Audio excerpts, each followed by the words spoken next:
All right, good evening, Springfield. I'd like to call the Township of Springfield Planning Board meeting of April 18th, 2022 to order.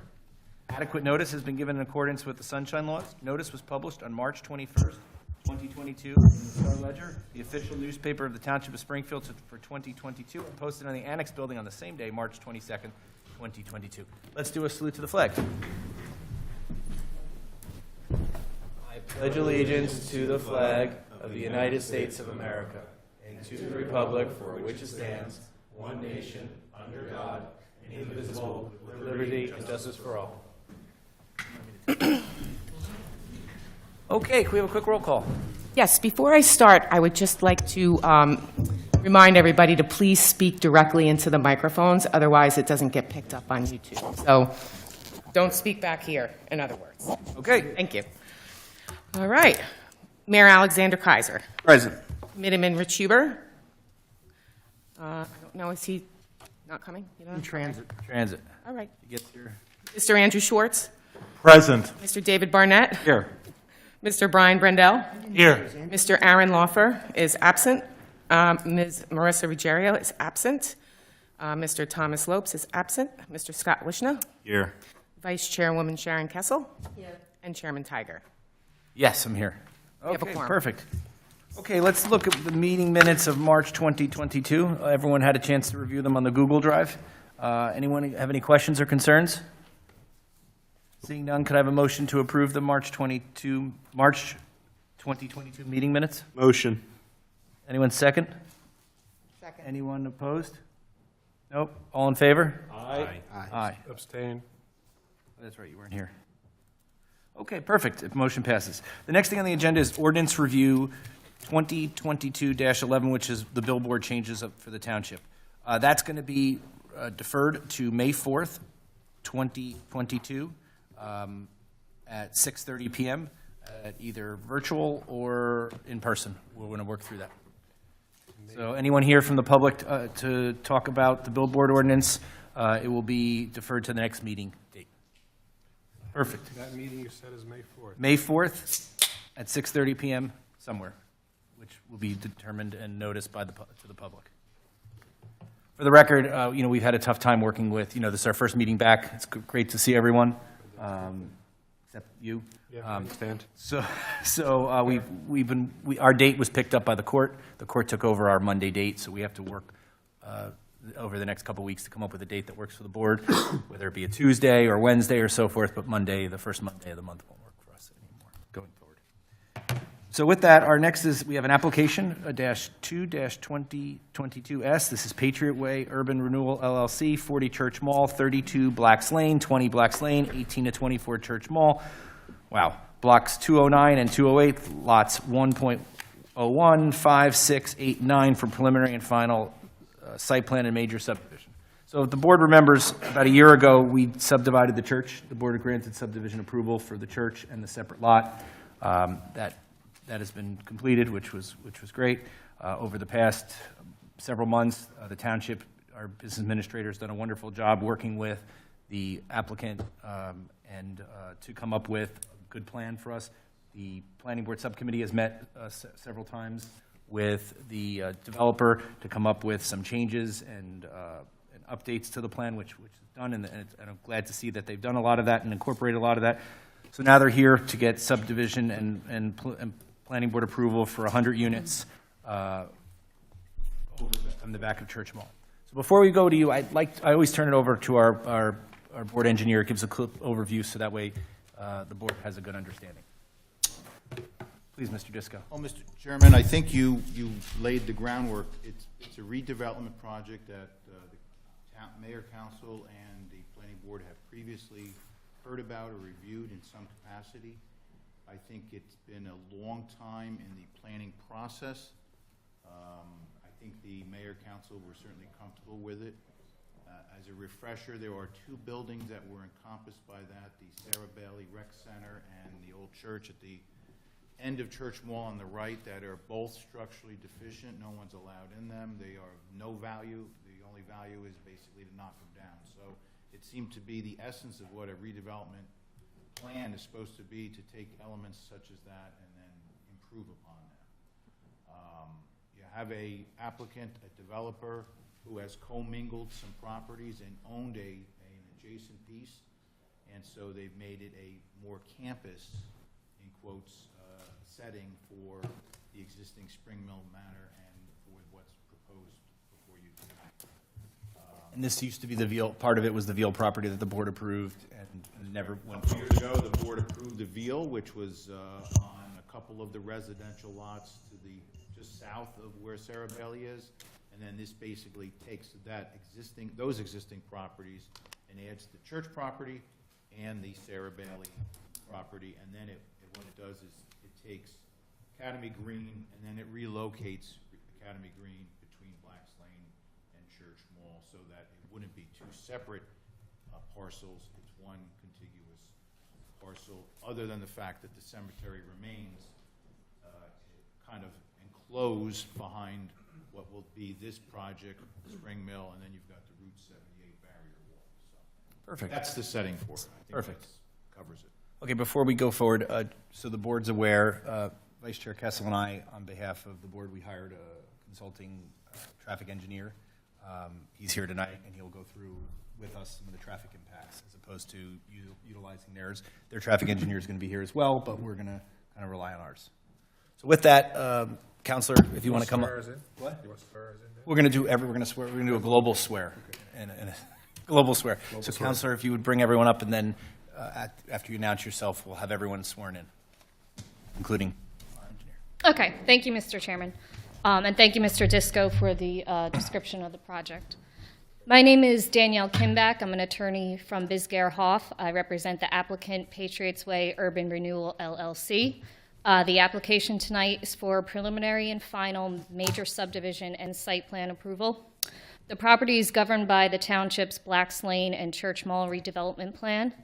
The property is currently 9 separate tax lots. It's Block 208, lots 6, 7, 8, and 9, and Block 209, lots 1.02, 1.01, 1.02, 4, 5, and 6. And upon subdivision, it will consist of 4 tax lots.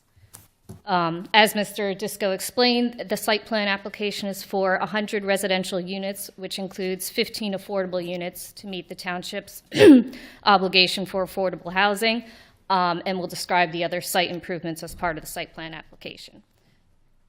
Tonight, we're going to present some brief testimony from our architect, Avelino Martinez, and our planner and landscape architect, Brian Conway.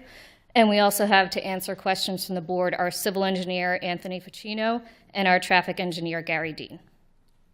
Perfect. So you want them to come up and get sworn? Everyone gets sworn in at the same time, including our guy.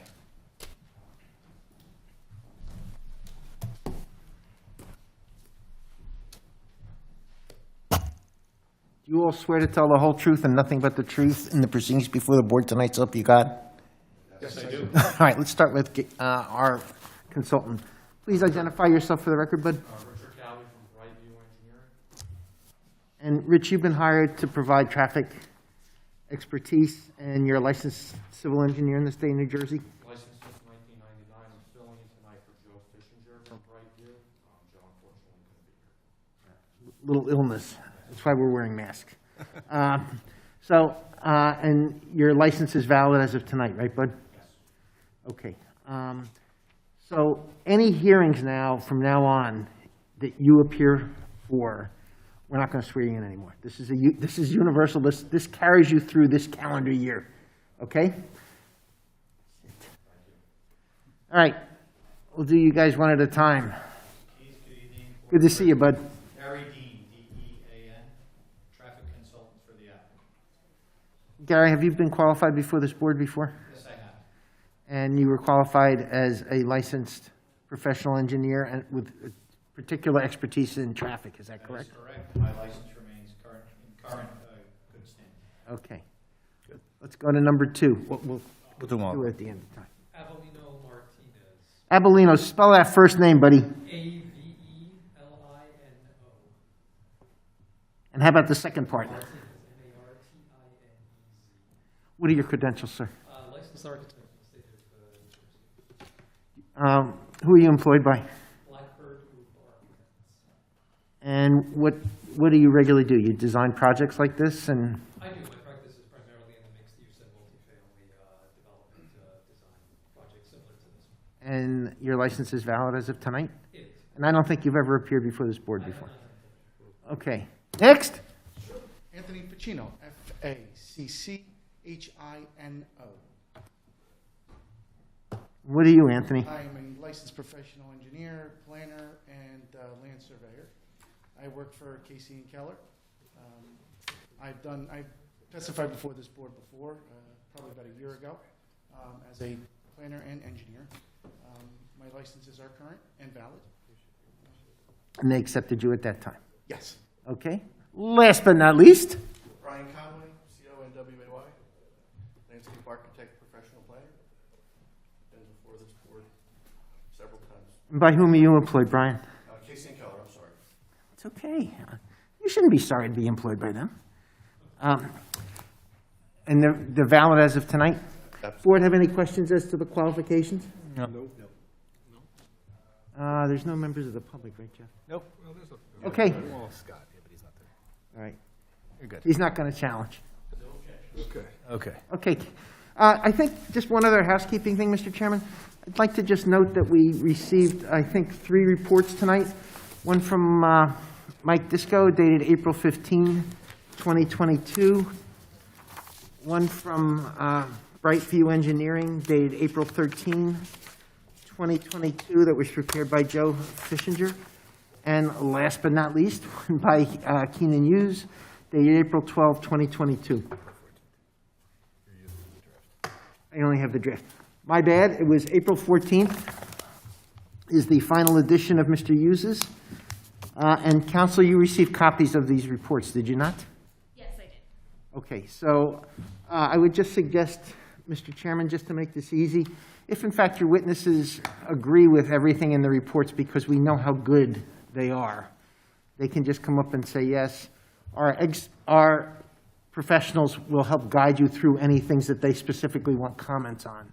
So that hopefully can shorten some of the time up, Chairman. Yep, that's good. Okay, thank you. Okay. Okay. Okay, Chairman Tiger, thank you. The first witness we're going to bring up is our architect, Mr. Martinez.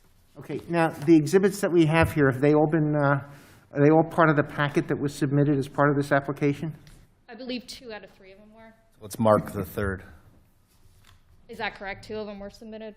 Or Well, they were part of the redevelopment plan, some of these renderings. I'm happy We'll to just, mark them. let's mark them all 3. We're gonna mark everything then.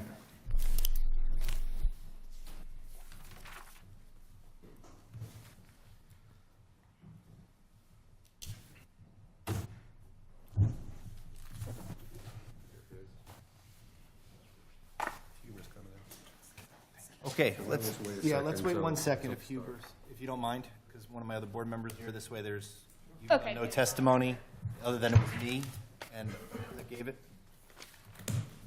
Perfect. Perfect timing. If you get up here quick, Mr. Huber, you'll be able to.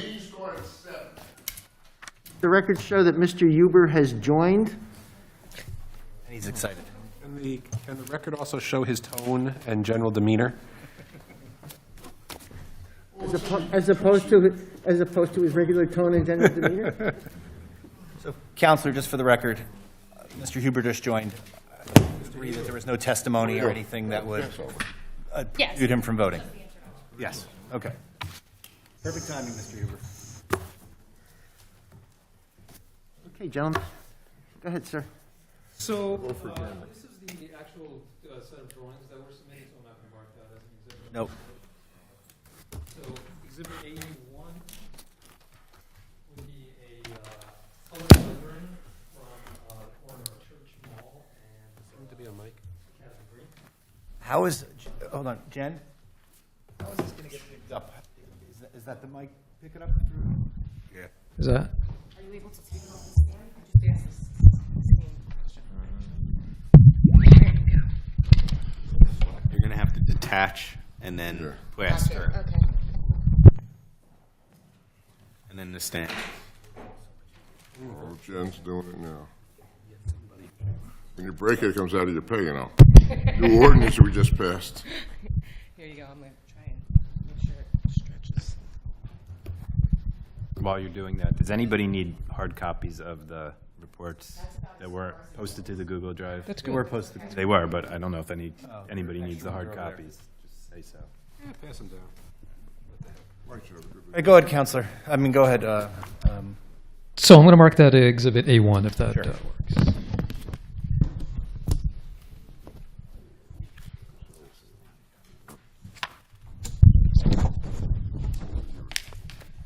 So Exhibit A2 would be a rendering from Academy Green of the proposed building.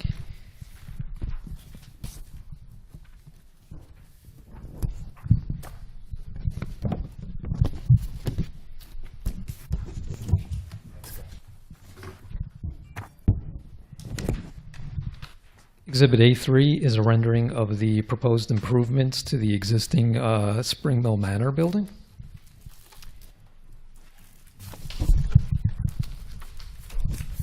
And then we have an exterior color and material board, which I will mark as Exhibit A4.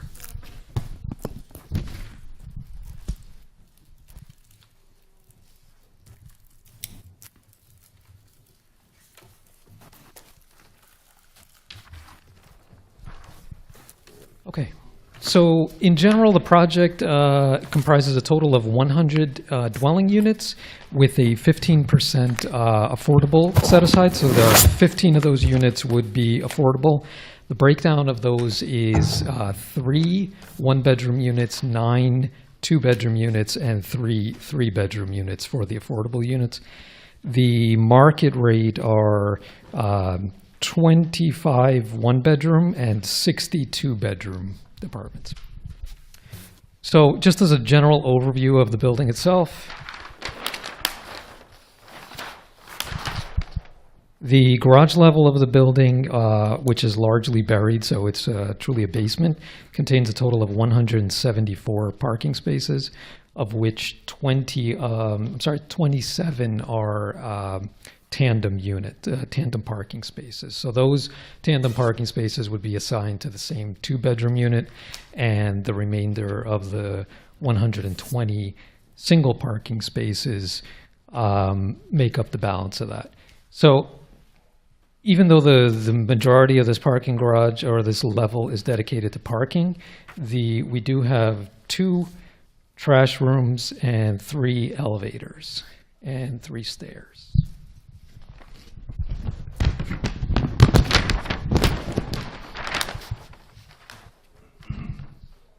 So just as a typical upper floor, we have a double-loaded corridor, so dwelling units on both sides of the corridor with an amenity deck facing the north, which is facing the cemetery. That amenity deck is approximately 12,000 square feet, where I believe the redevelopment plan requires a minimum of 7,500 square feet. So the primary entrance would be on the street corner, which is the tower element we'll see in a moment. And that contains mail and package rooms, as well as one of the stairs and the elevators. We do have 2 trash rooms on each of the upper floors, which serve trash chutes, and those ultimately feed a compactor in the garage. So that dumpster is completely enclosed. It's a 2-yard dumpster that gets wheeled out through a loading zone out on the east side of the building. So the upper levels of the building are very similar to the lower levels, just a slightly different configuration of dwelling units. The blue and the other color, what's COA versus not? The blue represents our amenity spaces as opposed to the dwelling units, which is more of the brown color here. So in total, those amenity spaces total roughly 6,200 square feet, and they comprise a library, a co-working center, a main amenity room down on the first floor, which opens onto the amenity deck, things of that sort. The roof of the building is just referring to drawing A6. So the majority of the roof around the perimeter is a pitched roof, which it sort of screens the balance of the building and transitions from the 3 to 4-story part of the building. And that flat roof contains our mechanical equipment. So I know there was a question about that, and those are primarily very similar to a residential type condensing unit, so typically about 3 feet tall or less than that. So that's really all the equipment that's located on the roof level of the building. We do have a parapet, which ranges from 4 to 5 feet. So through the combination of that, we do screen any of the equipment from public view.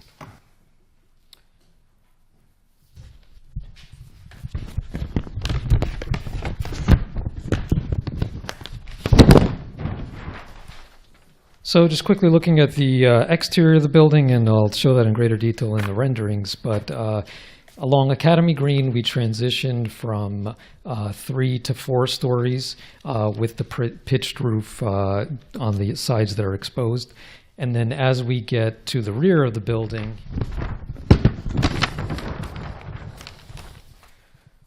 we have only the parapet without the pitched roof and a 4-story configuration. So the rear of the building uses the same colors, the same materials as the remaining 2 sides of the building.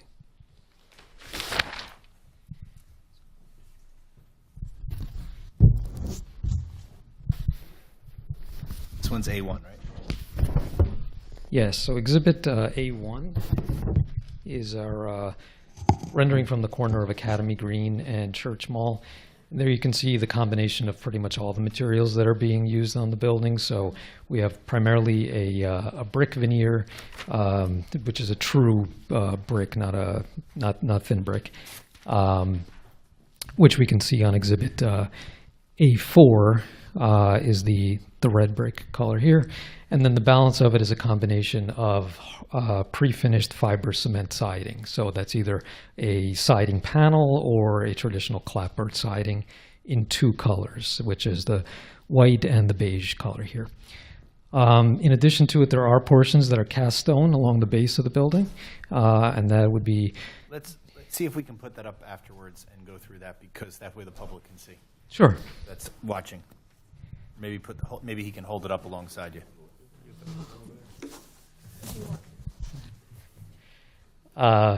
So we have the 2 siding colors here on Exhibit A4.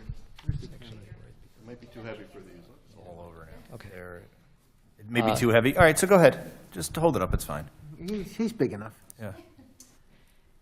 And then we have our PVC trim, commonly referred to as AZEC, is basically our trim and detailing and many of these elements here.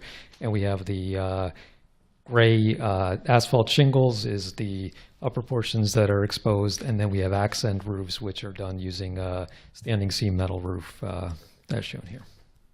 Okay. Thank you. You have a list of all the materials and so forth? We have them listed here. We could submit that to the board as Yes. a You separate can submit document. it through your attorney to our board attorney, so it gets part of the resolution. Sure.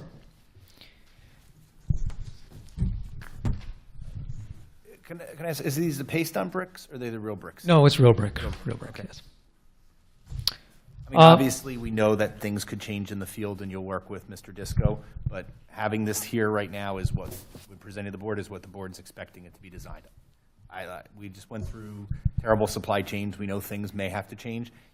If for some reason, this is what's going to be in the resolution, it has to be. If Mr. Disco, you work through that, maybe it's a different gray, you'll work with Mr. Disco on that. If not, if it's significantly different, then you would probably bring it back to the board. Sure. Agreed. And then Exhibit A2 would be rendering from sort of the intersection of Black Lane at Academy Green. And there you can see we have, again, same materials. Here you can see a little bit more of the cast stone that's being used on the building and at the base. And we have the entrance into the parking garage. As part of the project, the existing Spring Mill Manor building is being renovated, and this drawing, Exhibit A3, is a rendering depicting the improvements to that building. So the intention is to remove some of the stucco or ephes that's on that building and replace it with the same type of panel that's being used on the new construction, as well as the new metal roofs that are being built would be using the same color to coordinate the 2 buildings. So in addition to that, there is improvements to the main entrance of that building by installing a few additional columns and treating it with the same metal roof as the main building. It looks like the building in front of it, am I correct? I'm sorry? It's supposed to look like the building in front of it. That's correct, yes. So the intent is to unify both buildings as one campus. Perfect. Anything further? Because what I wanted to do is have Mr. Keenan Hughes and Mr. Disco go look through the review letters and see if there's anything that we need you to comment on before we open it up to the board with questions. Sure. Keenan, do you want to go first, or Mr. Disco? Sure. We'll go you go first, Mr. Chairman. Yeah, so just referring to page 3 of my letter, could you just describe what the proposed signage will be, or that's under your purview as opposed to the engineer? So the applicant will be submitting a signage package separately, which is primarily going to address the Spring Mill Manor building sign. And that's this general area here where the existing sign is located on the building is being replaced. So that'll encompass that, and it will conform with the redevelopment plan requirements. There will be a small sign added as well to the new building, which is really primarily the building number. It's not a grand sign, but that will be submitted as part of a separate signage package. So to be clear, the redevelopment agreement specifies the signs, locations, and so forth of what the signs would be, including the cemetery signs and all the signs that were allowed. You're able to meet all those conditions with what you're submitting. You're not requesting any relief. That is correct. Mr. Disco, would that be something comfortable, assuming the board's comfortable with, that you would be comfortable being the arbitrator and making sure it conforms, and if it doesn't, bring it back to the board? I'm comfortable with that. Okay, well, we'll see what the board has to say when we go through it. Continue, Mr. Hughes. Thank you. Can you just confirm, and again, let me know if this is better for the engineer, but the exterior amenity space, it exceeds 7,500 square feet? It does. It's, I believe the number was 12,100. Okay. And likewise for the active recreational open space on the overall lot? That one I would defer to 1,000? I would defer that to the civil engineer. And just to be clear, the 12,000 was the amenity deck on the building. Got it. Thank you. And then bicycle parking, I know that there was some denoted on the plan, but I just wanted to get the quantity of spaces just to confirm compliance with the plan. So we're proposing a total of 18. That would be 9 in 2 locations within the building. Okay. And that's what's required, so that complies. And I think you addressed the rooftop mechanicals. Do you want to just provide the board with a little testimony on what green building technologies are integrated in the project? Sure. So the project does not comply with any of the green programs such as LEED or any of these industry recognized programs, but we do have a few measures that we've used to improve energy efficiency, and that's as a practice we fill the wall and the roof cavities to the extent possible with insulation to get an upgraded insulation value. We are using low flow plumbing fixtures. We do use 100% LED lighting with lighting control systems, so typically on a motion sensor in corridors and things like that, so you reduce utilization when it's not necessary. And the applicant does seek to use, to recycle building materials from demolition to the extent possible. Good. I think that's it from my end, Mr. Chairman. Mr. Disco? Most of the items were addressed. Just wanted to confirm the parking space sizes within the building on the garage level. All parking spaces in the garage will be 9 feet by 18 feet.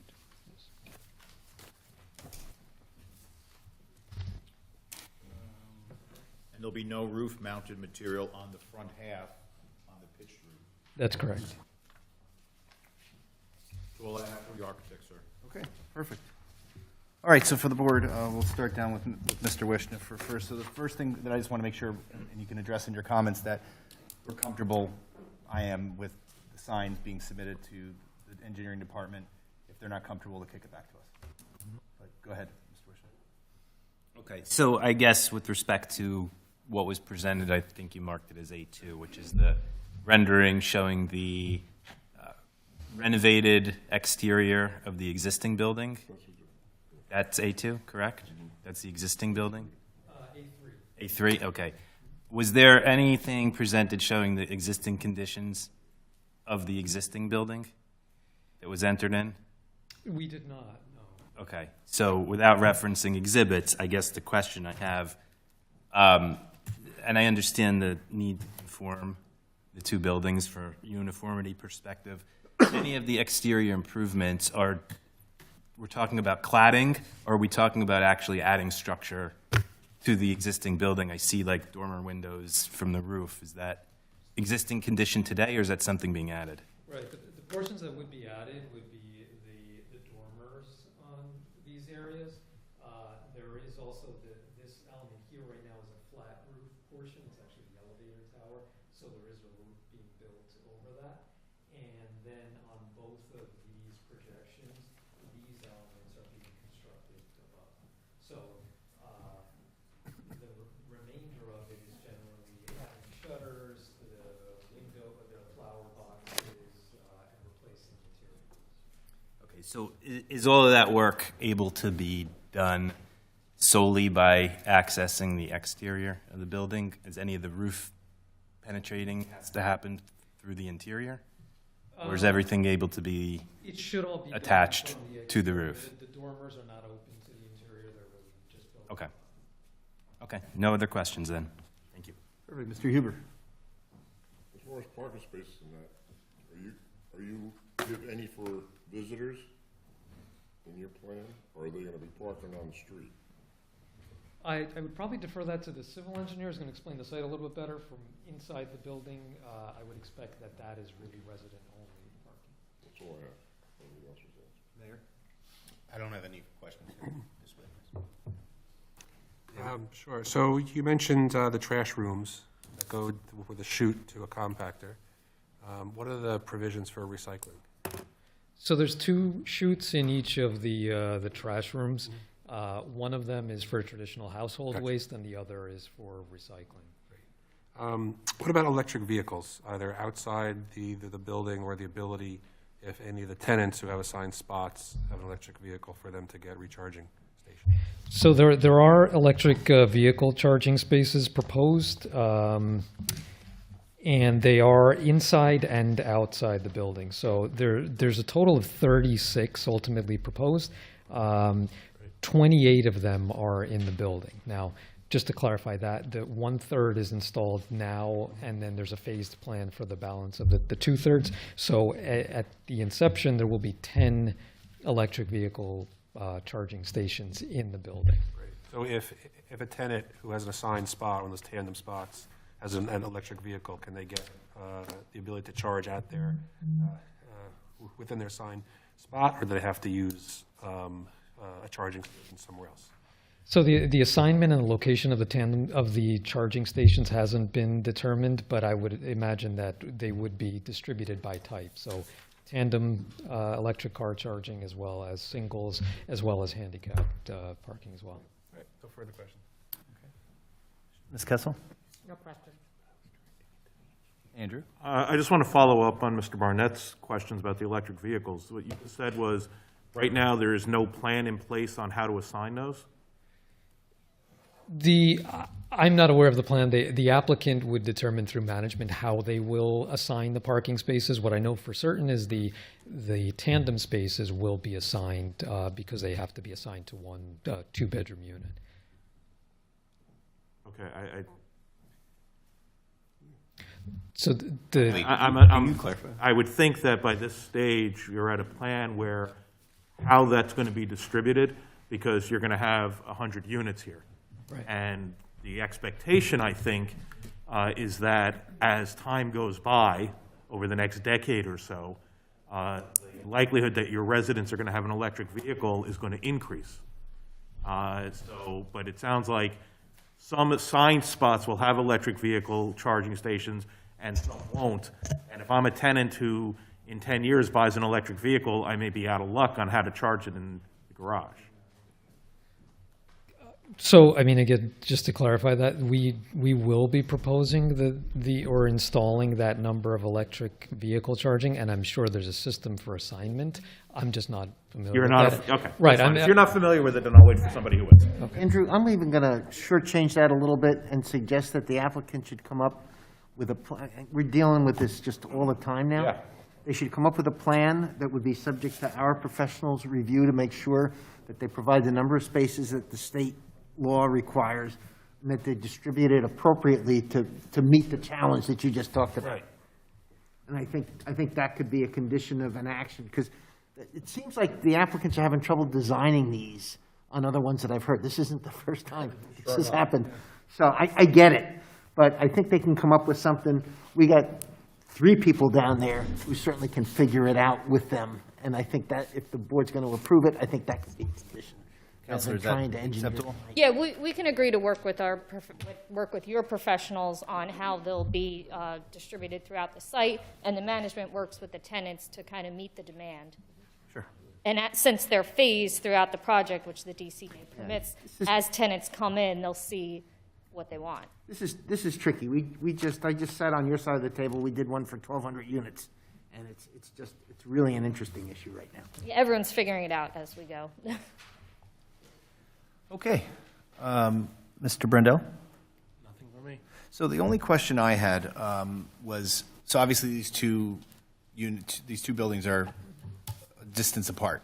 What amenities are being shared, are being allowed to be shared? Is the pool allowed to be shared, from a standpoint? Are they allowed to go to the amenities section, or is there a divide between the buildings? I think Mr. Conway may testify more to the amenities. Perfect. Okay. For members of the public, I'm going to open it up for questions at the end for all the witnesses combined, as opposed to doing one at a time. So for now, you can take a seat, but there'll be some other questions from the public. Thank you. So you want to put on your next witness? Yes, thank you. We'll bring up Mr. Brian Conway.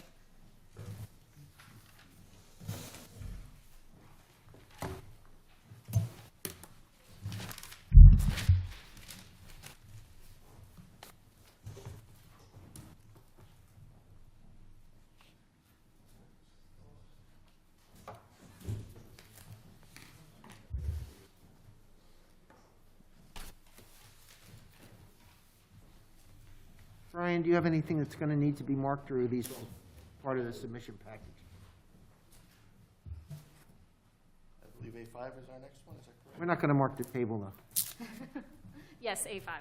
This is a colorized version of the landscape plan that was submitted. Thanks, Brian. Everything else is the same other than the color.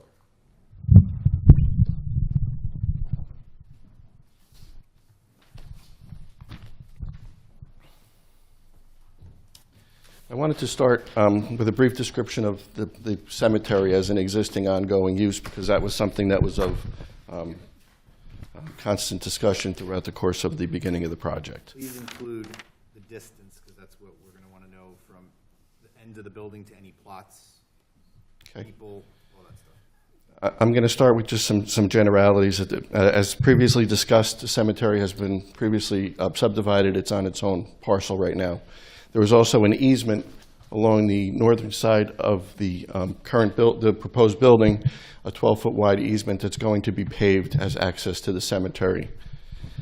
In addition to that, there's along the western side of the cemetery, we have a grass paver strip for access to the cemetery. It's not so much for vehicular access, but it's more to get staging so that if they were to back a hearse down the access drive, they could take the coffin on a cart and roll it, because the entire cemetery, there's no roads, it's all lawn, but at least they have a clean place to start from. I met with James Santiago, who's a church trustee. He is also in charge of the cemetery. We spent an afternoon walking around. He described that there was very little activity for the past 10 years. There was one burial. What we began to do at the cemetery is we've already begun some work. We've cleaned up around the entire periphery of the cemetery all the weedy and volunteer growth in preparation for doing some investigative work with some ground penetrating radar to see if we can determine if there's any stray cemetery plots and just confirm that we are within the bounds of the cemetery. That's going to be in conjunction with relocating the fence. There's currently a wood fence that is probably 5 to 10 feet off the cemetery property line. What we're proposing is a new metal picket fence along the cemetery property line. We're flaring it out at the corners and providing some brick piers to give it a little bit more of a stately. What is the height of the fence? I believe we have it at 4 or 4.5 feet. I think 4.5. Yeah, the existing fence is a 6-foot-high wooden, like a board-on-board style fence. We're going to go with something a little bit more dignified, a little bit more elegant.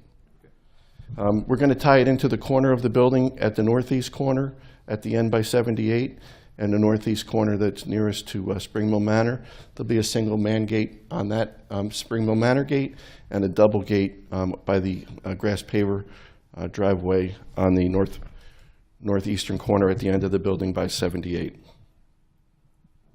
There's an existing cemetery sign. James Santiago and I discussed the various options for what to do. There's an existing cemetery sign that we're going to relocate, and any additional signage we do will be a copy or replica of that sign. I believe it says Springfield Emmanuel Methodist Church Cemetery, and it has a cross. It's probably a 2-foot by 3-foot sign on posts. So whatever signs you replace still would like to be approved? Yep, absolutely, part of the sign. But I just wanted to mention that. I know that was one of the things that was brought up in the review memos. Yep. The remaining rights-of-way and lots will be consolidated with a subdivision consistent with the redevelopment plan as follows. The Springville Manor Site Lot B, it's going to continue as an age-restricted development. The existing parking underneath the building is going to remain. There's currently 38 parking spaces. The surface parking will be reconfigured as is shown on the plan. The reconfiguration will be shared parking between the Springville Manor project and the Academy Greens project. There will be new granite block curbing and bituminous pavement provided for the parking area. For the Springville Manor project, we have provided a 12 by 18 loading spot and a 9 by 18 drop-off pickup area consistent with the redevelopment plan. We're relocating the Academy Green and Blacks Lane rights-of-way. So currently the Blacks Lane comes up to an area near the cemetery, and the Academy Green right-of-way parking area and street runs very near the cemetery. What we're going to be doing is relocating that to the south, providing the building in the area where the current right-of-way and Academy Green is, and the Academy Green is going to be a two-way street. Blacks Lane is a one-way street coming in. Church Mall is a two-way street. So the site can be accessed from Morris Avenue from Blacks Lane or from Church Mall, back and forth 2 ways on Academy Green. And we are maintaining an emergency access through the bank parking lot that currently exists. As Avelino had mentioned, we have a 100-unit apartment building with parking under, with a roof amenity deck. And the roof amenity is 12,100 square feet in excess of the 7,500. We also have a recreation area to the rear of Spring Mill Manor. All the recreational areas will be able to be used by everybody in the entire campus. We will put together a sign package for submission to the board professionals as part of our resolution compliance, if the board would entertain that. There's a surface parking lot also, again consistent with the redevelopment plan, on the opposite side of Academy Green.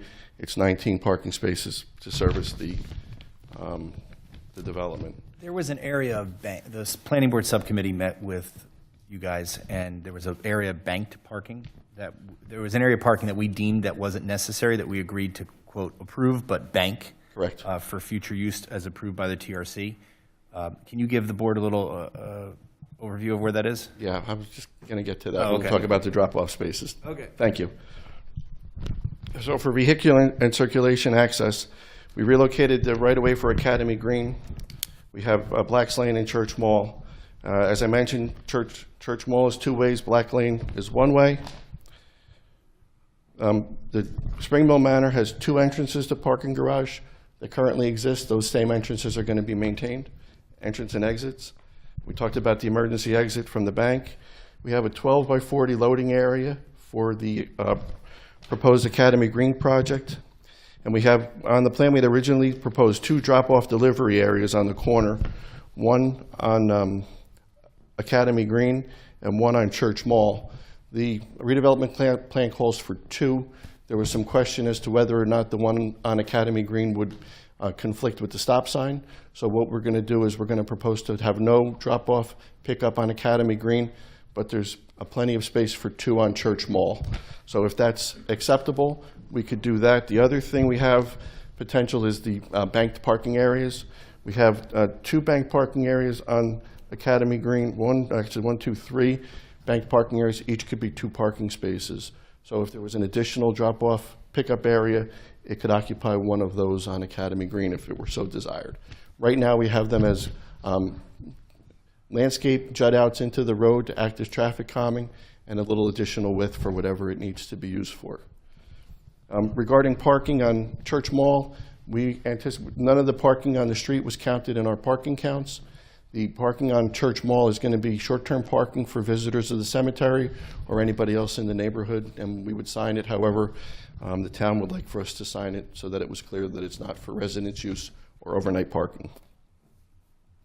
There was discussion about turning templates. We had done some of our earlier iterations. We have done truck turning templates, fire truck, delivery trucks, garbage trucks, and they circulate very well throughout the site.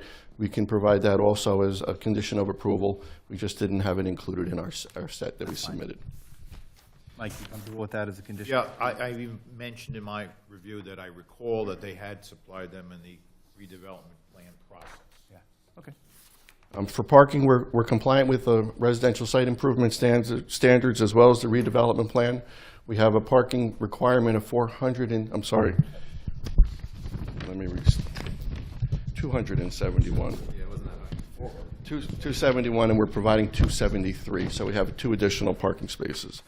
For the EV charging, I know there was some discussion previously, but we're going to be compliant with the new state regulations and what has to be done with that, and we'll work with the professionals on implementation and how all that's going to work.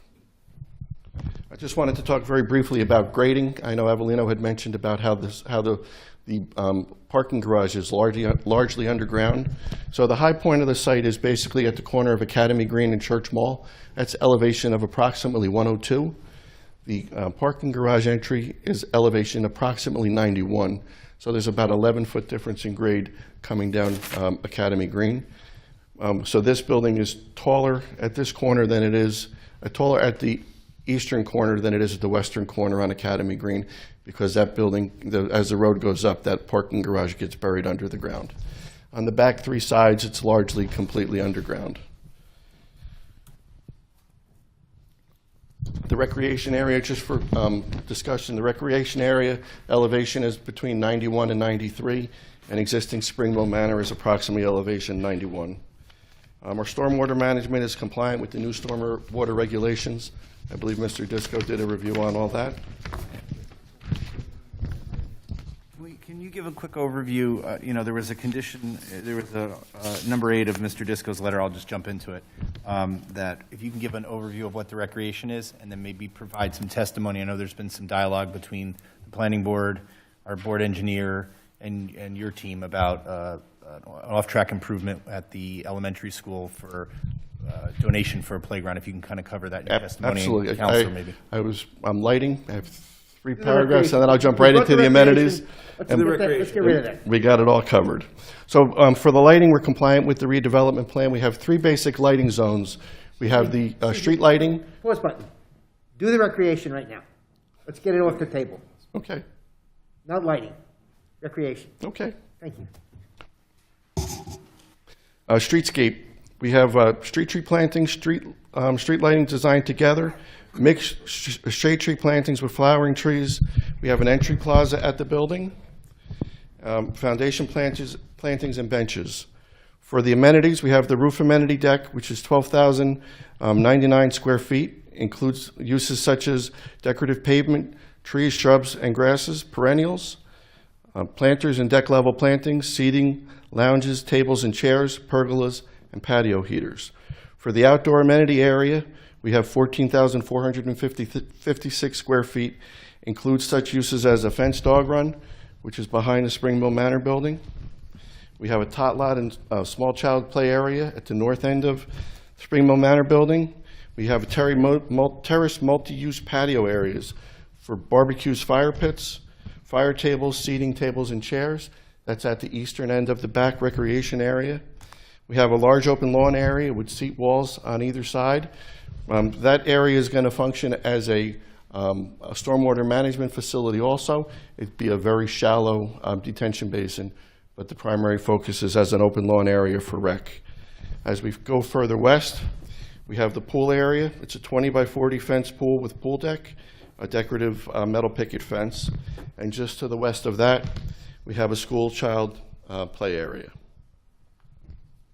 For landscape, we have buffer plantings to the south where we abut our southern neighbors. We have street tree plantings and parking lot plantings throughout with mixed flowering and shade trees. We have building plantings, a mix of evergreen shrubs, deciduous and flowering shrubs, perennials and ornamental grasses. We have mixed tree plantings throughout the amenity area. And we wanted to talk about other amenity.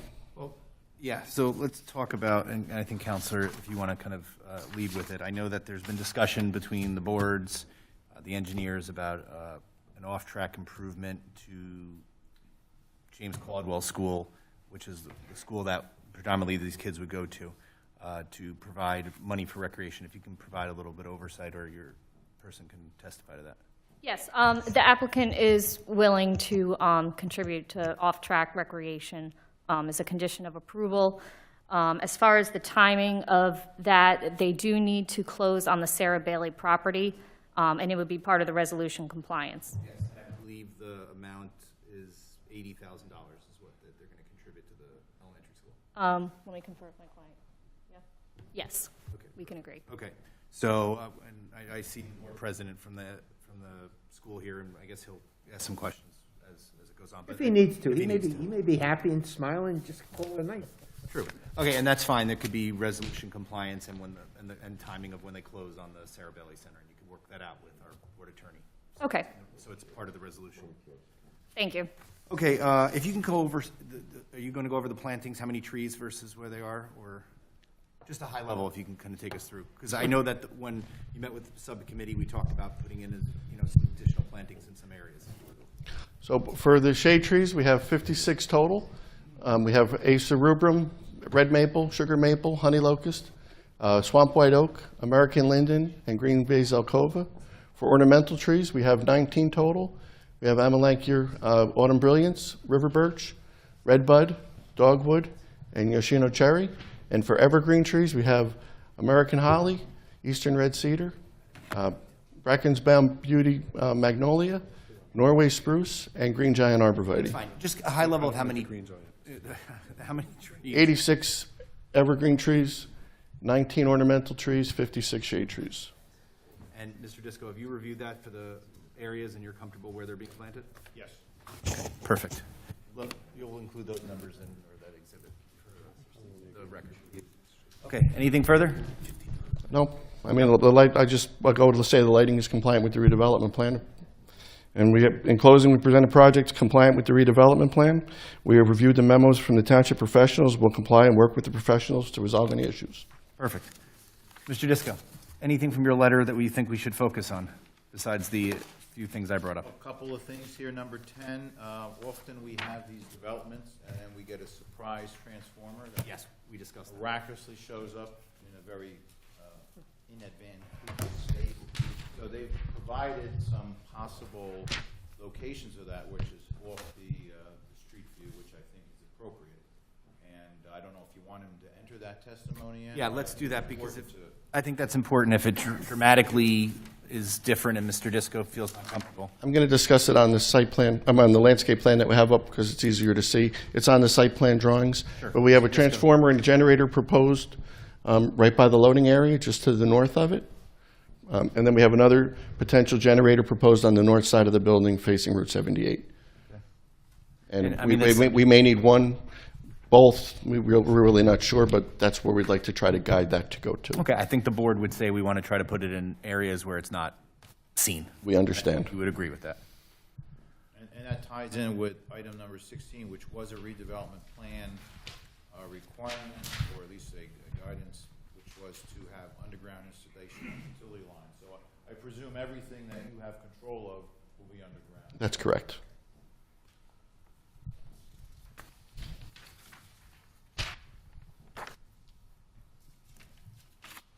Probably, Mr. Chairman, the only other thing is that the sanitary sewer issue, we've requested some mitigation for that. I think it's a very low-cost mitigation, but effective, which is to do manhole ionized treatments using what's called manhole inserts. So it prevents water that enters the manhole casting from getting into the sewer system. And then there may be some ancillary epoxy type of things at the upper level of the manhole where the metal and the horrible meat, which is a big source of ion. So I met with the engineers. We conceptually agreed on what has to be done. It's just a question of identifying the exact locations. Again, I think it's appropriate, given our Springfield's history. We've done this with other applicants before this board. It's not a big ticket item. We can do it effectively and cost effectively, but I think it's important that the people in the area are not going to suffer as a result of increased sanitary sewer. And that's appropriate. And then also they would be subject to any Raritan Valley sewer connection fees that would be Yes. by our ordinance. They're also, as part of their plan submission, they've identified that all of the receiving storm sewer and sanitary sewers are going to investigate from a internal television inspection to verify that there's no structural issues with the receiving lines and that the capacity that it's meant to have will suffice. I would assume you had said you agreed within his letter and you agreed to that Absolutely. condition. Okay, so we'll add that as a part of the condition for the resolution. Well, it's in his, letter. that's in your review letter. It is. So they are, as I understand it, sir, you're agreeing to all of the things that are in Mr. Disco's April 15th letter, is that Correct. Okay. Mike, you didn't add anything? I on did the- not, The no. four corners of this, okay? Keenan? Just two quick questions, Mr. Conway. So comment number 2 in my letter on page 4, I just noted that the redevelopment plan does encourage sound attenuation. I don't know what the specific language is, but there's discussion about doing some sound attenuation for the wall along 78. Is there anything proposed in that regard, or was it? We don't have anything proposed as of yet. It's my understanding that we are going to be working with a consultant to that end to try to do things with the building and whatever else needs to be done to work to that end. Okay. And then number 3, I think you touched on it briefly, but the redevelopment plan does require these streetscape improvements down to Morris Avenue. Could you just describe the extent of those improvements? So for the streetscape, what we have is basically from the back end of the southern end of our property on the entirety of Church Mall. On the opposite, on the opposite side of Church Mall, a good part of that is occupied by the cemetery. And then from our corner to the Morris Avenue, it's the Presbyterian Church parking lot. There's not a lot of opportunity or space, I don't think, to do meaningful streetscape in that part. I don't think it makes sense to try to do it across the street where the cemetery is and the Presbyterian community area across the street. I think that they have a pretty nice layout there currently. I don't know what the board's thoughts are on that, but that was our thought process on it. The board will ask some questions. Keenan, anything further? That's it for me, Mr. Chairman. Okay, perfect. I'm going to open up to the board for some questions of you. Mr. Brendel? Mr. Schwartz? Mr. Conway, can you just demonstrate on A5 how the residents of the new building will access the pool?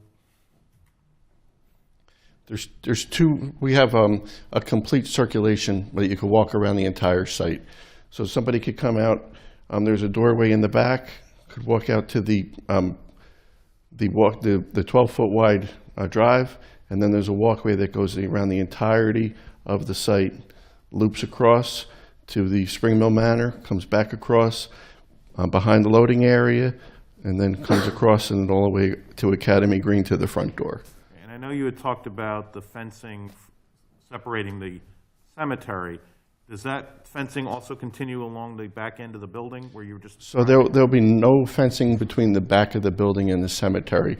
It would seem to me it would only create a small area between the fence and the building that would be more difficult to maintain. We don't have any doors on the back of the building, except for the one up near the northern end. So to kind of give that space back as visual space for the cemetery, I think makes the most sense. So somebody exiting the back end of the building to go to the pool could essentially cut through the cemetery? They wouldn't be cutting through the cemetery. There's no gates along the back end of the cemetery. There's an exit door in the back of the building on the northeastern side by 78. There's an exit door on the eastern side facing Springmill Manor. And then there's the... But if you come out that door on the top of A5, there's nothing between that door and the cemetery. There's no fencing. Correct. And did you discuss that with the representative of the cemetery? We reviewed the entire plan with James Santiago from the church. We reviewed all the different aspects of it. I don't know that the gates would necessarily be locked, but they would be provided as gates to just... But basically, what you're saying is there's no fence separating the building from the cemetery on that back side. Correct. So somebody walking out that door could essentially walk right into the cemetery. Correct. And somebody walking through any of the gates, it's not fenced at all now. Somebody could walk into the cemetery now. I understand that, but there's not 100 residential units surrounding the cemetery. Okay. I know this was an issue I raised in the subcommittee, I guess well over a year ago. I mean, if that... about the access, that you're going to have children who have free reign coming out and being able to go directly into that cemetery, and I'm worried about the mischief. Okay, we could certainly have that be an emergency exit only and have the other two exits for daily use. We could provide a fence from that gate, from that door. We could bring the fence down a little bit further so that door is excluded from the cemetery proper. We certainly could address that. Andrew, what do you think about that? Well, I think that would resolve one issue, yes, because, I mean, again, that's my concern is, it's an attractive nuisance. And I'm just worried that whether it's young adults, whether it's just somebody who doesn't have a proper motive exiting the building and having direct access into the cemetery. Okay. It's a whole new ballgame with, again, 100 new residential units. Mr. Santiago's largest concern about the cemetery as it currently exists, it's kind of out there with no oversight or activity. His concern was that he thought that it'd be a better situation when the building is there and there's people there to keep an eye on things and keep up on things. But to your point, I think we could take that fence, bring it around that door so that door is not within the cemetery but fenced outside the cemetery. Right. And then I apologize because I don't have my directions here. The top line that would run parallel to the pool and the open, that area there. Again, there's no fencing there? That's all fenced. That is all fenced? Yeah, the fence would come, so based upon our current discussion, the fence would come from the south of that door, across the grass paver drive to the property line, up the property line to the corner, head east to the northeastern property line, and then head south and to the corner of the building. There's no doors on that end of the building. And if I understood you correctly, in the open green space next to the pool, you said something about wall seating? Did I hear that correctly? Yeah, so we have a seat wall on the north side, and we have a seat wall on the south side. Okay, how tall is that wall? I believe it's about 2 feet, between 18 inches and 30 inches, I believe. Okay. It varies in height a little bit, but we were trying to keep it to within 2 feet so that it could function as a seat wall. Understood. Okay, thank you. No questions for me. I have a couple questions. That basin. Yes, sir. Is water in there all times? No. It's just Infrequent. We did percolation dry tests. basin. It's a dry basin. Yes, we did percolation tests. The soil percolates very, very well. So after any rain event, Anthony Pacino, our engineer, is here if there's any other further questions, but the basin's going to drain very quickly after a rain event. Now, in the letter, there was, and we went through this when we subdivided ultimately, that if the cemetery did not maintain it, you're responsible to maintain it. It's part of the redevelopment plan. Okay, perfect. The gate, the security gate, I think you called it, between the bank and CVS. Is that your gate or is that CVS's gate? It's not a gate. It's an emergency access drive. It's a grass paver access drive connection. Right, but there's also, if I remember, there isn't a gate. There's no gate. I thought there was a gate. Okay. Because I do see people regularly driving in and out of there. Is there going to be, is that acceptable to you folks, to have people driving in and out of there all the time? Or is there going to be something to mitigate people from accessing the site through that gate, through that opening there? We could put some kind of a breakaway chain there if that was something Well, that the I board just would don't like. know if you want people going in and out of there, because I see them going in and there a lot. If you're fine with that, then, well, I go to CVS quite often, actually. My question is, if you're happy with it, then it's not an issue for me. But if you say, hey, people should not be going through there all the time, back and forth, accessing the site, now that you're going to be putting 100 more units there, should there be something to mitigate, to prevent people from using that to access the site? Mr. Disco, what do you think? I didn't know that was a big problem. Obviously, it's there for emergency vehicles principally. I'm sure that there could be a mechanism, a barrier put in that the emergency responders would have, a code that they, it's even a remote thing that as they advance it, it would open. It's possible if you want a physical barrier there. I think it would rely. I'm not suggesting this. I'm asking. I see people going through there often. So if the owner of the property says, "Boy, we don't want that happening," and it's just going to get worse because you're putting 100 people there, then you may want to think about something. Is there even signage there today that says emergency access only? I don't believe so. I don't believe so. So why don't we leave it to Mr. Disco as an item to work with you to come up with a solution? It's nothing that I was ever aware of that was a problem. If there is. But it does, The applicant can put a gate, breakaway gate. Okay, then that solves that. There we go. If Never that's mind. the right solution. The right solution may just be to have proper signage. I mean, we can, through the technical review committee or the professionals, run it with your emergency. So let's do it this way. Let's let Mr. Disco and our technical review committee decide whether it should be some signage or a breakaway gate. Is that okay, board? Yeah, I'm fine. I'm fine. Again, I'm just. Comment was offered to police, fire, emergency. I don't think we got anything of significant. I think they did interact there or interject their principal concerns early on, and they were kind of muted at the That will become more desirable for people who live there. So instead of going out to Church Mall and then making the left and then going around, where the BP is, you could come out of the emergency gate, go through the bank parking lot, and then you're right over there, over by BP. It's a nice shortcut. In fact, leave it open so then I can start using that shortcut.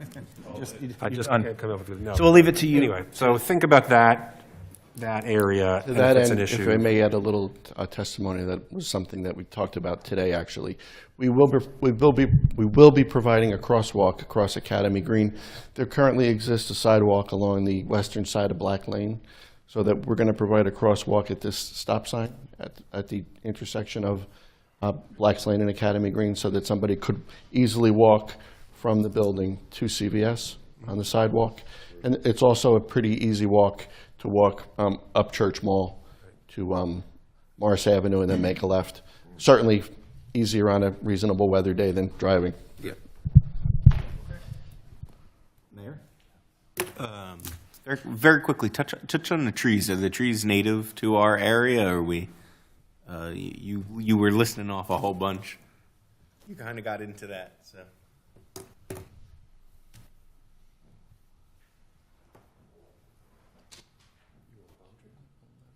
No, I would like native species.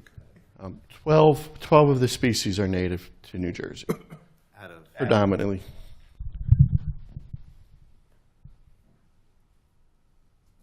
Out of maybe 14 or 15.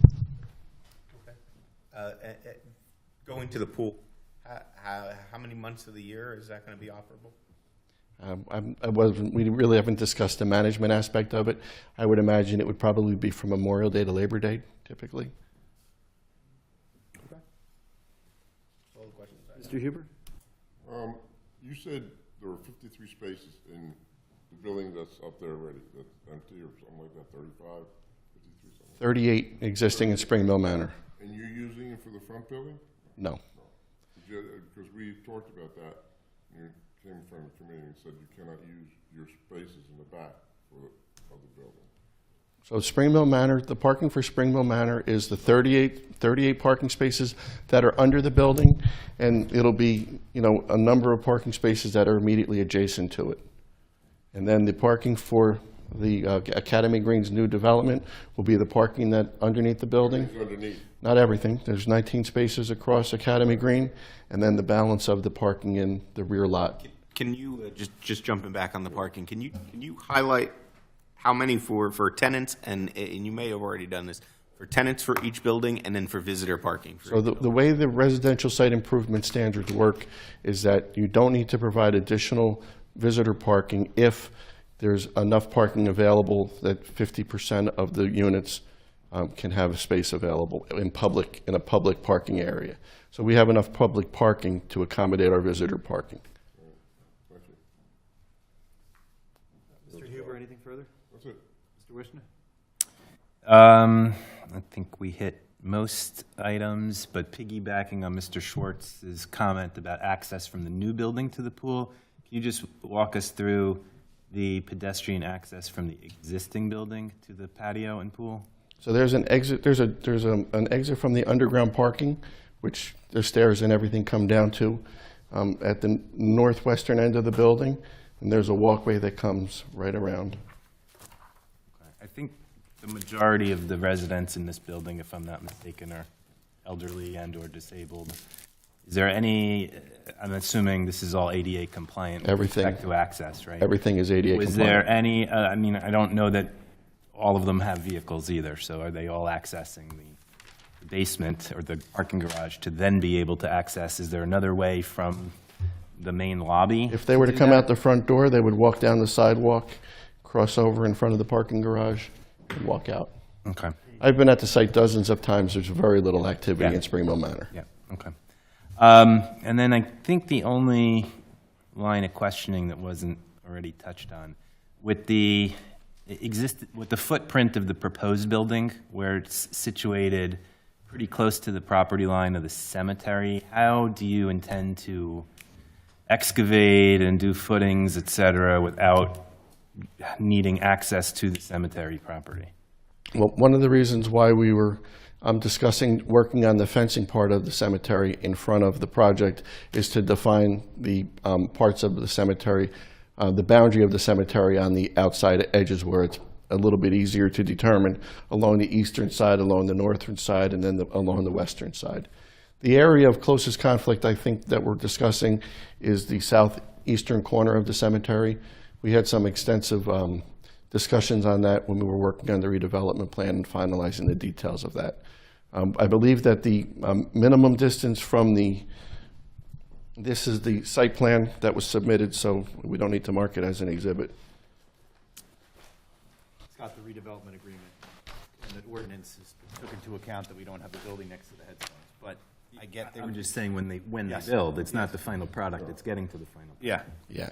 So what we had discussed while we were working through the process was providing any kind of shoring that would be required while we were doing the excavation work, whether it be sheet piling or any other shoring to make sure that there wasn't any kind of subsidence from the cemetery property. And we're working with James Santiago. We'll certainly consult with him as we begin that work.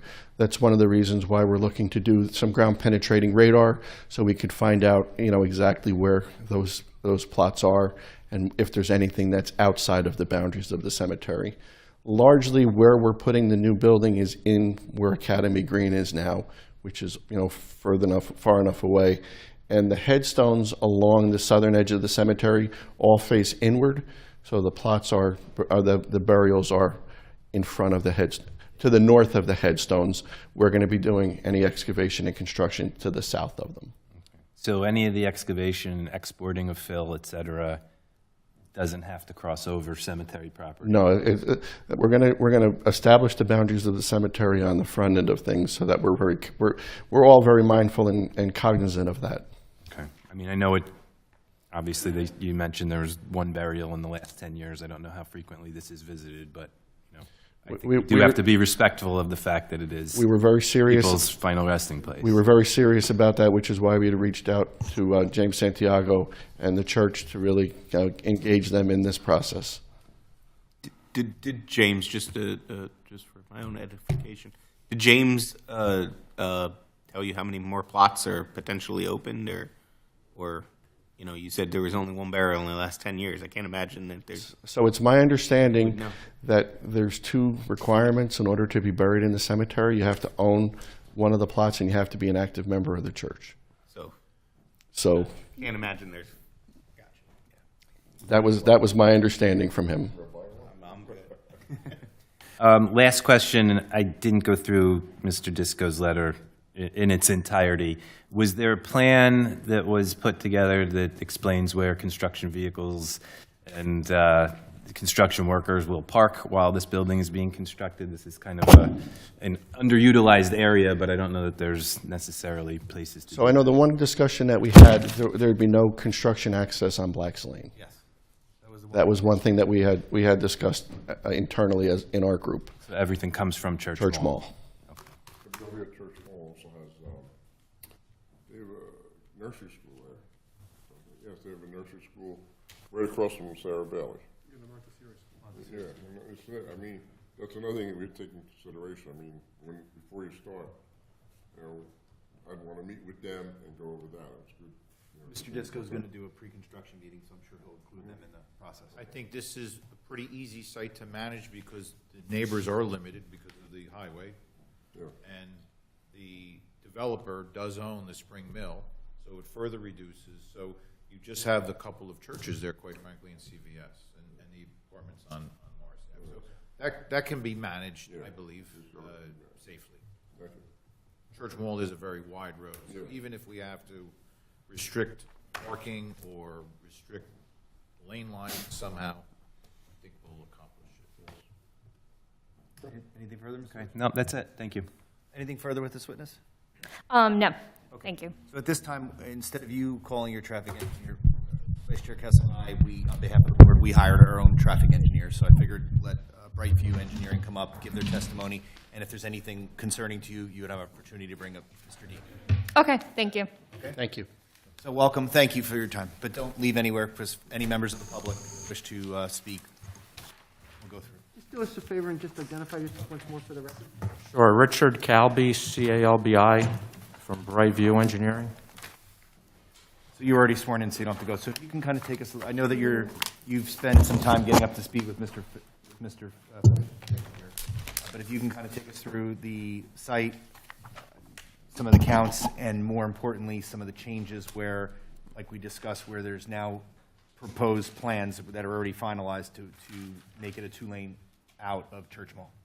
Sure. And talk about signage that the signage and everything that was provided by another applicant for another project. And the intersection you're referencing is the intersection on Morris Avenue and Church Lane. Yes.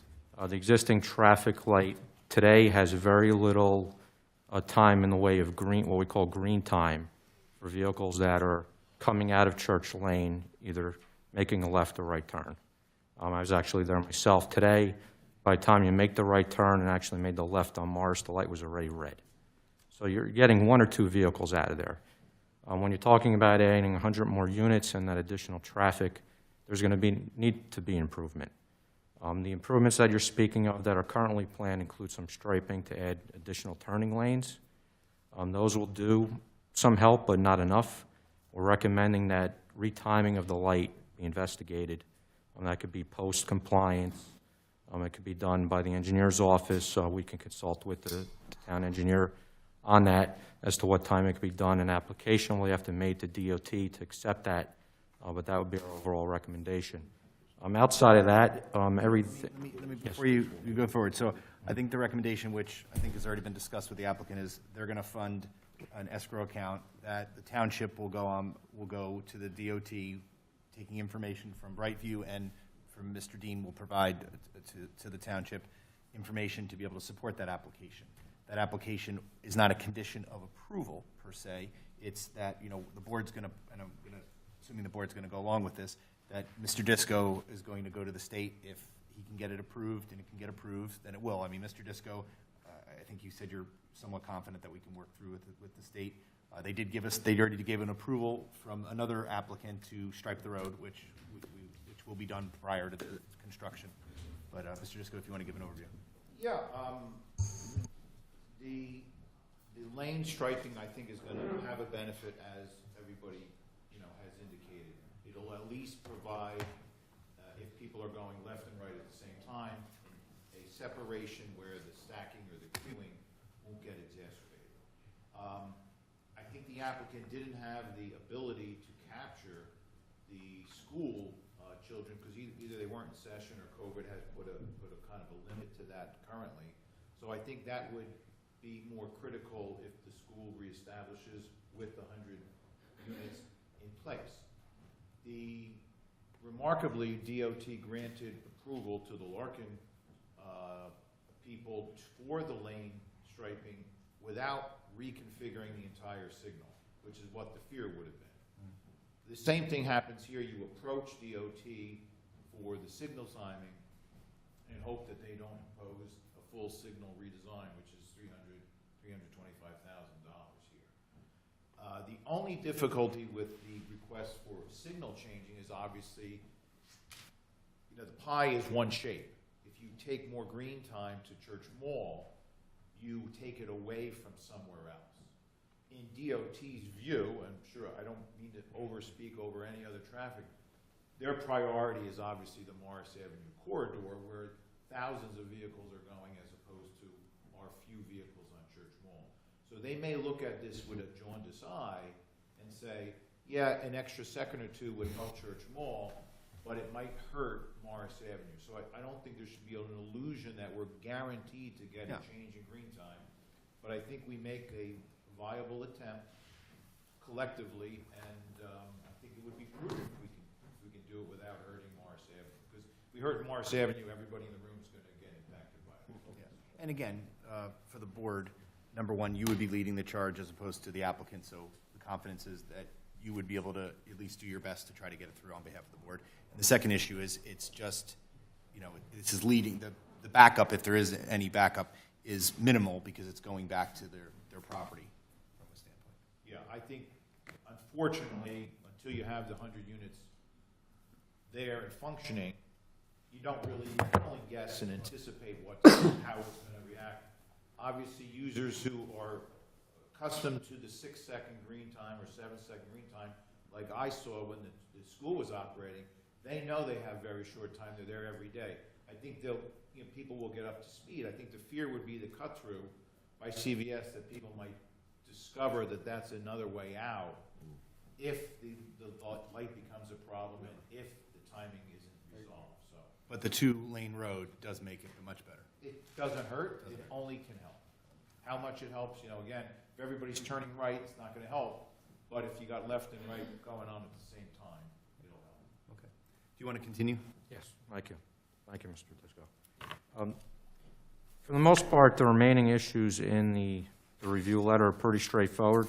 The only one I wanted to point out, we are recommending at the intersection of Academy Green and Blackstone that there be a 4-way stop sign, because there's the entrance and exit of the parking garage there. We feel it'd be for safer installation at that location, so I don't know if the applicant or the engineer agree with that. Do you mind moving your mic over a little bit? Sure. Yeah. Hear me better now? Yes. Sorry about that. So the item I was referring to is in the review letter regarding the intersection of Academy Green and Blackstone. We're recommending a 4-way stop there to better preserve safety because you have the ingress and egress from the parking garage as well as the 2-way traffic on Academy Green and the 1-way traffic coming in. Okay. Mr. Disco, do you mind pointing that out on the app? This was number 2 in your report, right? Yes. Would you prefer us to globally agree after the traffic presentation, but we can agree to that 4-way You stop? could do it at the same time. You're good with that? Yes, well, Okay, that's perfect. Mr. Disco, can you just show the board where it is? Thank you, Ken. Yeah, I Thank think you. what Rich is referring to, here comes Black's Lane Yep. heading north. They've relocated Academy Green, which goes from Spring Mill all the way to Church Mall, and then the garage exit, egress, is opposite Black's Lane. So you have the potential for 4 directions of traffic going on. That's where. Okay, makes sense. The remaining items are pretty small and straightforward. They could be complied with. I'm sure the traffic engineer is going to testify and agree. They could be resolution compliance issues. The main ones revolve around the timing. There may be some remodeling that has to be done of the traffic study to model the backup they'll be required to submit to the DOT. But otherwise, I believe the rest is addressed. Council, did you have any problem, or did Mr. Dean have any problem with anything else in the traffic report? Take your time, Gary. Just give us an answer. Good evening. Again, Gary Dean, for the record, traffic engineer for the for the applicant. The only question we have comes down to, I'll say, the warrants for the 4-way stop. We just want to ensure that the applicant has no, we'll say, exposure, in that there are specific requirements that need to be met to post all-way stop signs for enforceability. So the applicant takes no exception to agreeing with the recommendation. We'll leave it to the police department how and if to enforce that. The other thing just pertains to the follow-up traffic study, or whatever the requirement is on the traffic signal timing. We have reviewed your consultant's response, and it's about a 4-second change in green time. And it improves levels of service, the operating conditions on Church Mall, as Mr. Disco so succinctly identified, at the detriment to Morris Avenue. So, do you affect more people to have a better level of service? But that's a dynamic process, but the applicant is committed to do that. Beyond that, we have done the requested reanalyses, and it doesn't change any of the findings in our report as to the traffic impact. So we'll memorialize that for your consultant's review, but that's all I have. Thank you. Well, since you're up there, I have one question, because the board may have questions for both of you, so we'll just go through this. There's obviously, these are public streets, so there's Title 39 on the entire Correct. site. Okay. That is correct, yes. Okay. Mr. Disco, anything further? I'm good. Mr. Hughes? Nothing further from my. Okay, let me open up the board. Mr. Wishner? For traffic for both No questions for traffic. No. Pretty straightforward. I'm concerned we're about to enter a nightmare here between this property and the Larkin property, and at, let's say, 8 a.m. on a Tuesday morning. You've got traffic that's going to be going both ways on Morris. You've got, could be 50 residents trying to leave to go to work coming down Church Mall. You've got the new property Larkin could have as many as 50 trying to leave, and I don't know that there's any solution here, whether it's changing timing on any of the lights. I fear that we're facing a backup situation. We're going to face a log jam at that corner. Sure. And that corner is bad already on Morris. When that light goes red, you could be backed up all the way to the CVS. Well, we did look at it, and the technical term is called queuing. It's the backups. This project, and just so you may not be familiar, but traffic engineers rely on projections that are based on studies of actual multifamily communities. So it's not like it's 100 units and you said 50. The actual number that we studied and put in our report is 25. So 25 leave in the actual peak hour. Now we know that some 25 may leave the hour before and the hour after, but in that peak it's the highest concentrated. The Larkin project was only, I think, 26 or 23 units. So they're going to have 6 cars leaving at any time. So let's say it's 30. That's 1 car every 2 minutes. So that signal operates on a 2-minute cycle. So we actually have 1 extra car showing up every time the light changes. So the queuing, the stacking, is 2 vehicles. We've looked at that. It's not going to affect Larkin's garage. And we absolutely won't have it backed up all the way to CVS. And that's why you have a consultant, and that's why they've, peer-reviewed our work to ensure that we don't have that scenario. But as you've heard, and hopefully, the applicant is committed to doing it. I won't say hopefully. Hopefully it's not necessary, but what you've heard is a commitment to change that signal timing if there's a problem. And as Mr. Disco pointed out, DOT won't react on a projection. They only do it, I hate to say it, when there's a real problem. So we kind of have to wait for it to happen, but that's why you have the resource and the mechanism in place as a result of hopefully a favorable consideration to make sure that that gets done quickly. And the applicant's committed to doing it, if it's me or your consultant, but you have the mechanism to do that. Andrew, I personally was, I have some concerns, but given the fact that we got the extra lane of traffic now that's striped, marked, that gives me a little bit more comfort, and also that at least we're going to try with the DOT, with Mr. Disco leading that, gives me the ability to say that, if anyone's going to be able to do it, he'll be able to do it. If not, I don't know what else. I think the problem is going to be the problem. I'm sorry. Traffic engineers, to me, are doing nothing more than guessing. I've read enough reports and seen enough traffic jams following positive reports over the years of doing this that, you guys don't know what's going to happen until it actually happens. And studying a facility and doing counts in another community versus what's going to go on here, where that street, Morris Avenue, is already bad. And that traffic light at Church Mall is already bad. I think we're going to make a bad situation worse. Unfortunately, I don't have a better answer. There is no good answer. I just think that the tenants in this building should be warned that they could be facing a long queue to get out. And as a resident and, just as a human, forget about being a professional, I know, and I've consulted with many school districts, right? And school districts oftentimes have that 10 minutes where traffic's mayhem. If you live near a school and you know when that 10 minutes is, guess what you do? You leave 15 minutes early or 10 minutes later. People adapt. And so I don't think, and I understand your fears. I've been doing this for longer than I care to admit. I hear it night in and night out. I'm proud to say I've never left a community, in my opinion, with a bad traffic circumstance. I always advocate in the interest of public safety, and I want to make sure that the community isn't left with an untenable situation, and that's why we have this process. But I've known Mr. Disco for many years now. He doesn't let any applicant slide. I can assure you of that. And we will, and we are committed to ensuring that you're not left with a bad traffic circumstance. Unfortunately, I think we're going to be, and I just don't think.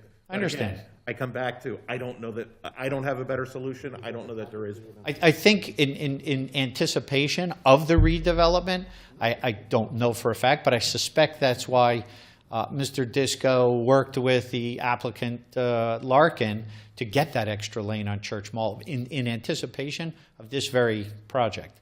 So there was clearly foresight to provide you double the capacity on Church Mall to accommodate not only Larkin's little drop on the bucket, but this more significant project. And that doesn't even talk about the bigger project that is just down Morris and what that's going to do.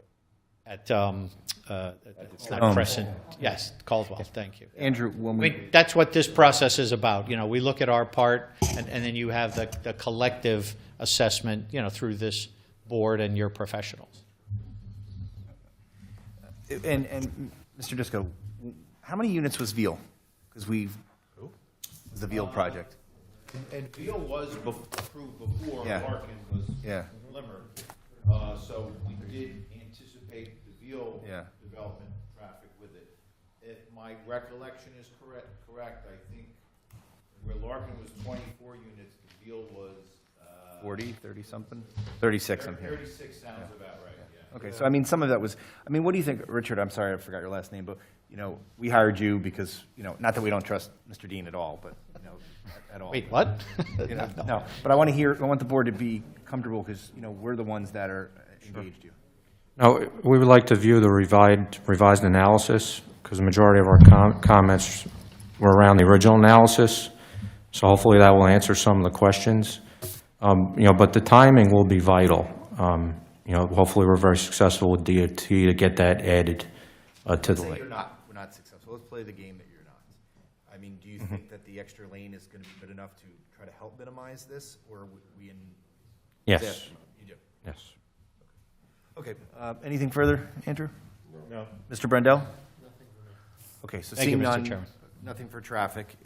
I think that you don't have anything further? No. Anything further? Okay. So at this time, I'm going to take the opportunity to open up to members of the public. Well, actually, let me take a step back. Let's discuss this as a board first. So the public gets to hear this. Mr. Brendel, what are your concerns?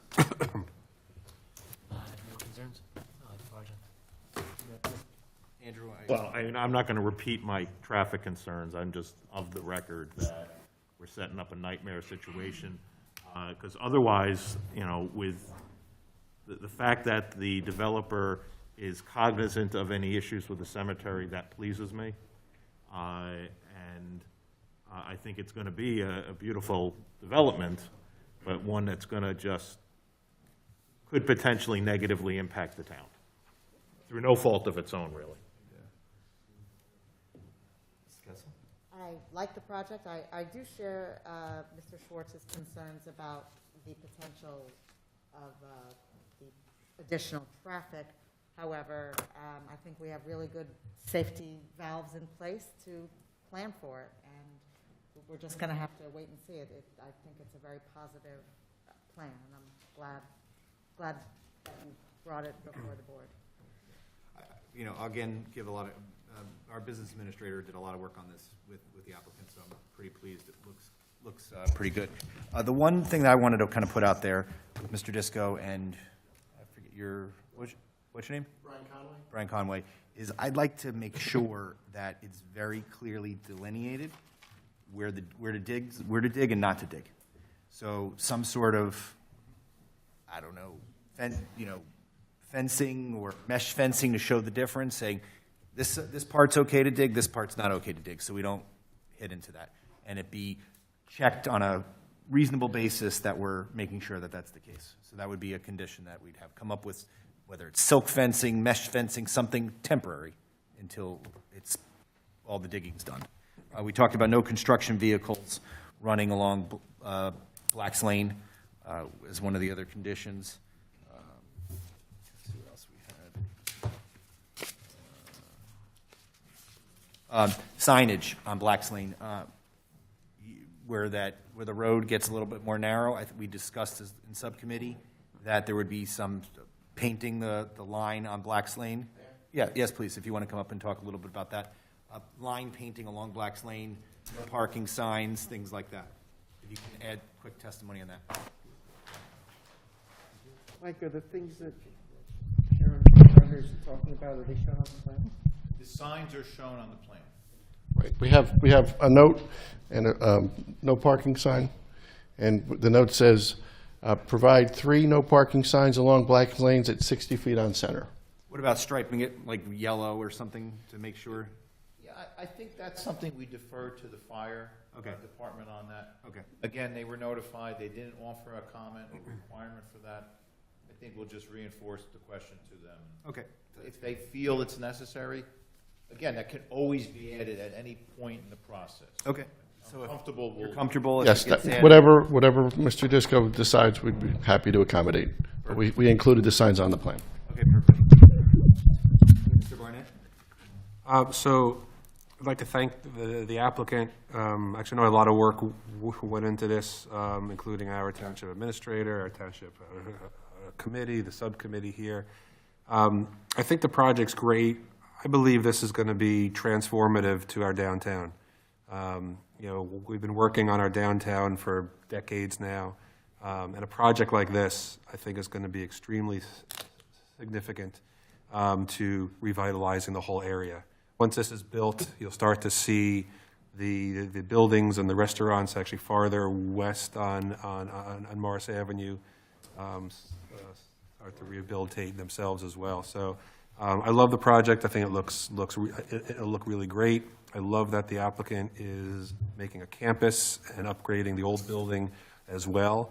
And I really think it'll be a jewel here in our downtown. So you can tell I'm very much in favor of the project, and I wish everyone luck. Thank you.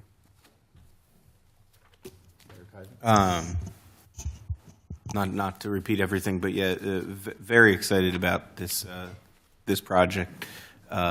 Huge thanks not only to our township administration and the planning board who worked diligently, but our engineer and our consultants who poured a lot of hours into it made this project even stronger and better. I do agree that I think this currently this area is not being used and kind of a dead area in town, and part of our downtown redevelopment plan, and will hopefully breathe some new life into our downtown by bringing in some new families of our to add to our Springfield family as a whole. I do appreciate Mr. Schwartz and bringing up the comment with the into the cemetery, and I think that making that improvement will help the cemetery and keep that pristine and not allow a free-for-all. So appreciate that. But hey, I said a lot of my comments when the Township Committee originally approved it. So with that being said, I'll pass it on to my committee member. I think it's a good project, as everyone said. The only thing that my concern is, same thing as Mr. Schwartz, is the traffic. And I know we can't get anything done with the traffic until there is a problem, until it happens. Hopefully we can try and straighten it out, and hopefully with the extra lane you can improve it. I mean, I talked over with a lot of people, and they think the extra lane will help, but we'll see. Mr. Wishner? I think this is the purpose of redevelopment. I think I would have wished this was the first redevelopment application that came before this board, because a couple of the others were more highly flawed than this one was. But this is the purpose. We're taking blighted property that's underutilized and turning it into something that's better. I think you guys, all the professionals, did a very good job with respect to their presentation. I said this when we were looking at I think it was the rezone.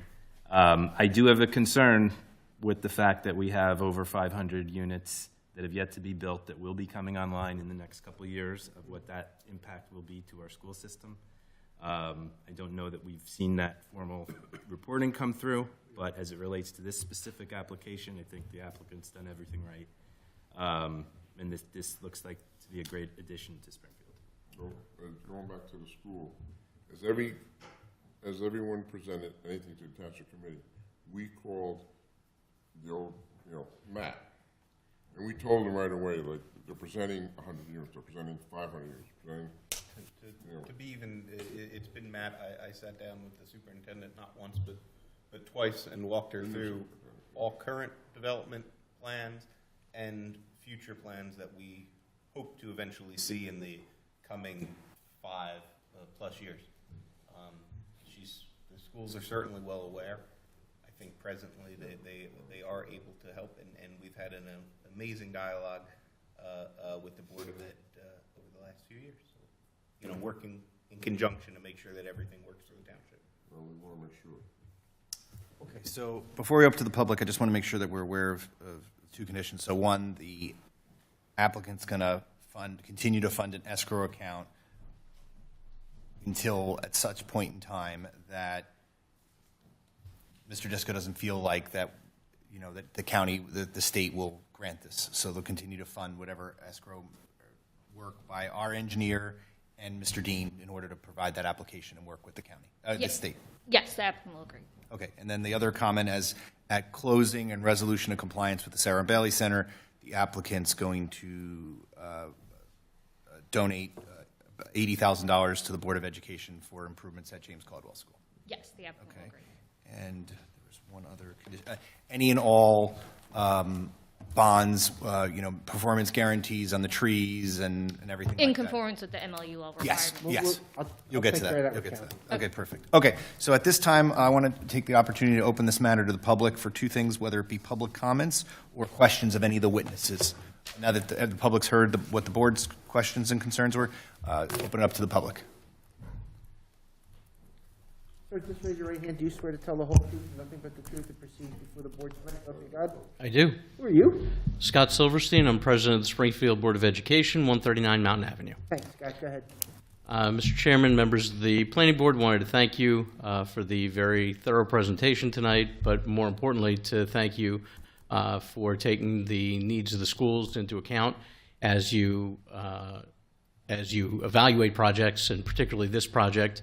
The $80,000 donation is very much appreciated, and wanted to thank you, Mr. Tiger, for spearheading that effort, and the members of the planning board. I also wanted to commend the applicant for agreeing to it, as taking my board hat off for a minute. And in my day job, I'm a developer as well, and I've sat on that side of the table and had to agree to provisions like this. I want you to know it's very much appreciated, and it will be put to good use, both for the students at James Caudwell School and for the community as a whole. And I want you to know it's very much appreciated.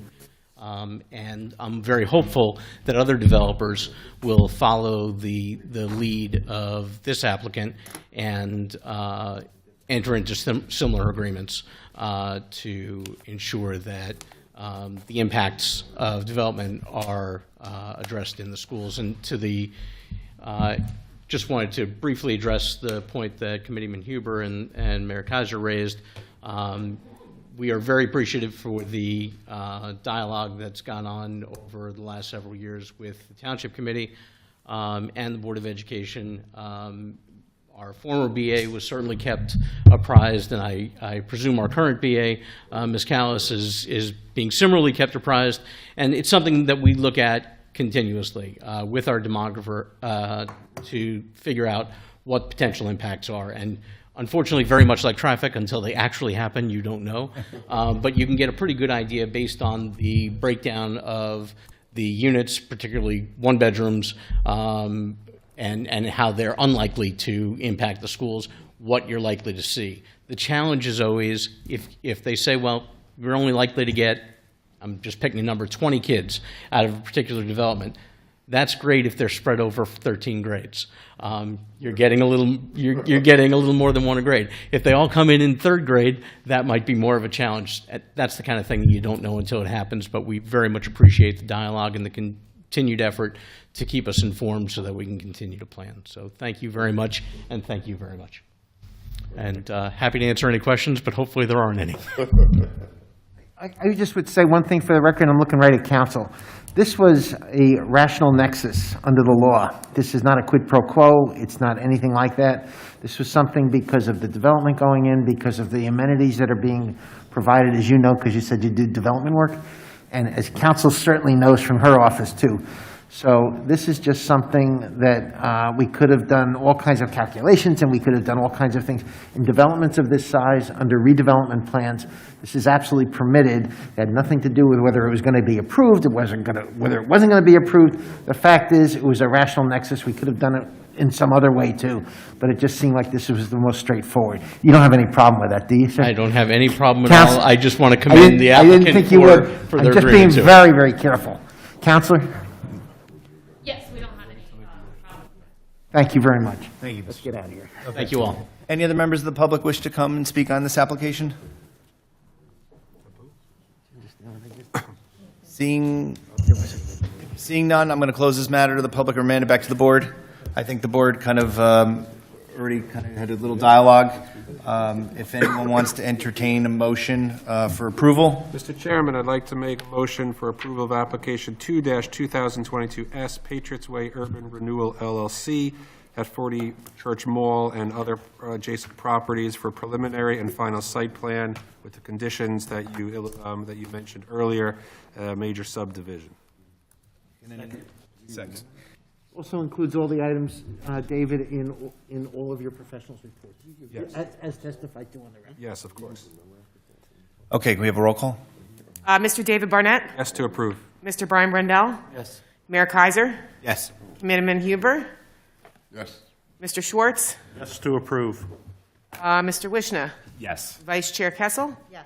Chairman Tiger? Yes to approve. Motion passes. Perfect. Thank you. Congratulations. Congratulations. Thank you very much. Okay, seeing none, well, at this point, I want to take the opportunity to open this matter up to the public, any public that wish to speak on any business before the board.